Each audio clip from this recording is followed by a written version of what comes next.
4 PM मैं हूं आपके साथ सिमरन।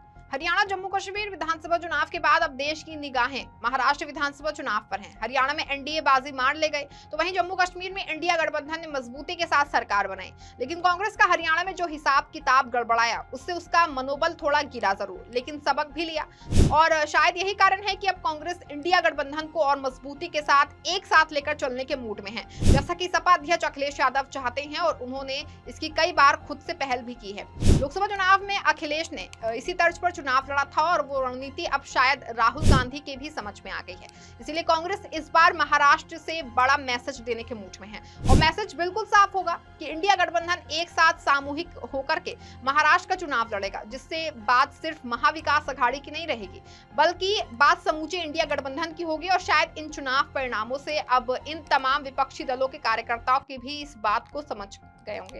अखिलेश यादव ने लोकसभा चुनाव में यूपी में महागठबंधन धर्म निभाया और लगभग सभी पार्टियों के साथ मिलकर के चुनाव लड़ा। अखिलेश ने न सिर्फ कांग्रेस के साथ सीट शेयरिंग की बल्कि ममता बनर्जी की पार्टी को भी इस टिकट दिया, साथ ही तमाम पार्टियों को जोड़कर मजबूती से चुनाव लड़ा, जिससे सभी पार्टियों ने एक ही मुद्दे पर बीजेपी पर एक साथ निशाना साधा।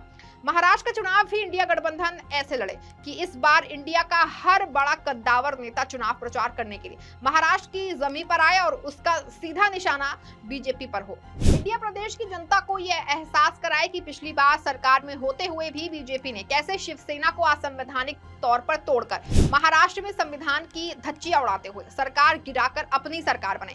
इंडिया गठबंधन इस बात का भी एहसास कराए कि करप्शन बीजेपी के लिए कोई मायने रखता नहीं है और सरकार बनाने के लिए वो किसी भी स्तर पे जा सकती है। इंडिया गठबंधन के नेता शायद अब इसी तरह के नए रास्ते बनाने की कोशिश कर रहा है।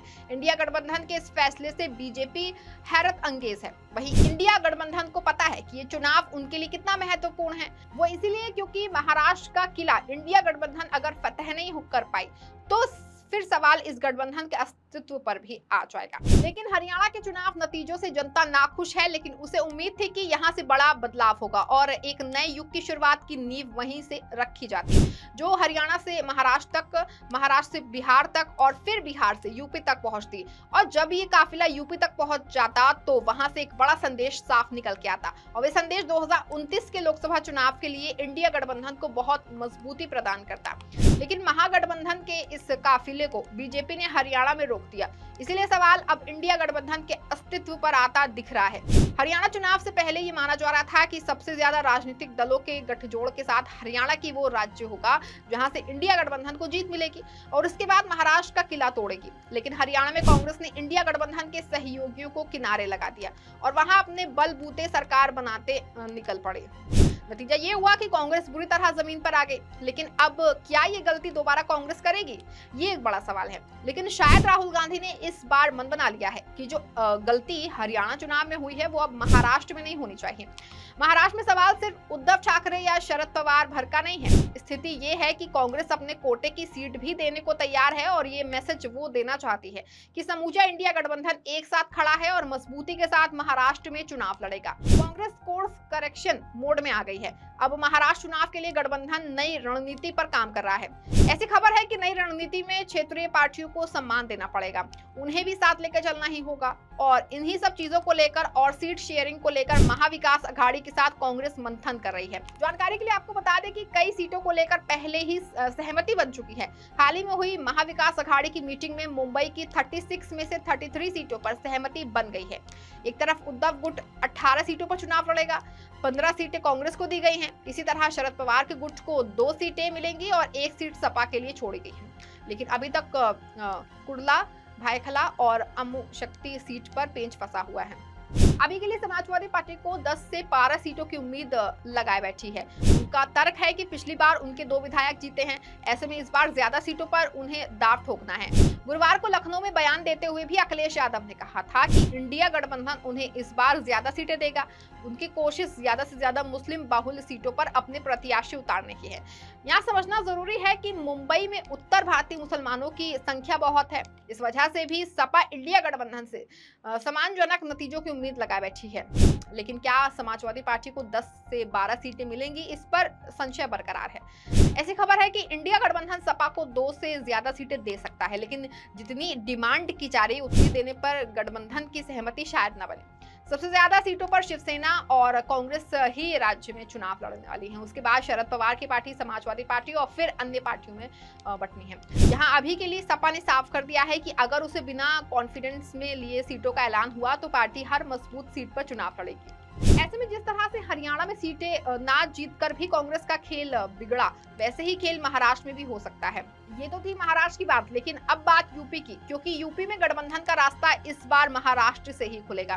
महाराष्ट्र झारखंड के साथ यूपी की भी 10 में से 9 विधानसभा सीटों पर उपचुनाव का भी ऐलान हो गया था।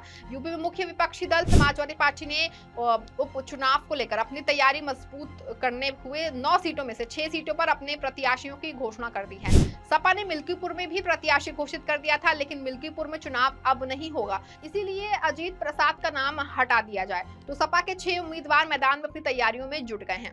कांग्रेस ने अभी तक यूपी में किसी भी सीट पर प्रत्याशियों के नाम की घोषणा नहीं की है। माना जा रहा है कि महाराष्ट्र में सीटों के आधार पर ही सपा यूपी में सीट शेयरिंग के मामले में अपना रुख अपनाएगी। फिलहाल माना जा रहा है कि इंडिया गठबंधन की घटक दल सपा 8 और कांग्रेस 2 सीट पर चुनाव लड़ेगी। कांग्रेस ने सपा प्रमुख अखिलेश यादव से फूलपुर सीट की मांग की, लेकिन इस सीट पर समाजवादी पार्टी पहले ही उम्मीदवार उतार चुकी है। सूत्र बताते हैं कि सीट को लेकर के प्रियंका गांधी ने भी इस बारे में अखिलेश यादव से बात की थी, लेकिन कुछ बात नहीं बनी।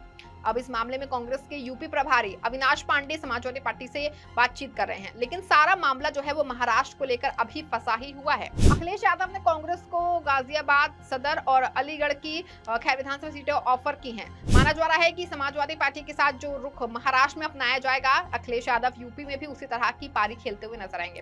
कांग्रेस सपा को कॉन्फिडेंस में लेते हुए महाराष्ट्र में सीट शेयरिंग करेगी, तो यूपी में भी सपा भी कांग्रेस की बात मानेगी, वरना सपा ने इस बार अकेले महाराष्ट्र में चुनाव लड़ने का मन बना लिया है और हालात ऐसे ही रहे तो यूपी में भी वो अकेले चुनाव लड़ सकती है। मतलब साफ है कि सब कुछ महाराष्ट्र पर ही टिका है और उसके आधार पर ही यूपी में खेला होगा। इस खबर फिलहाल बस इतना ही। ऐसी तमाम राजनीतिक खबरों के लिए बने रहें, जुड़े रहें 4PM के साथ। धन्यवाद।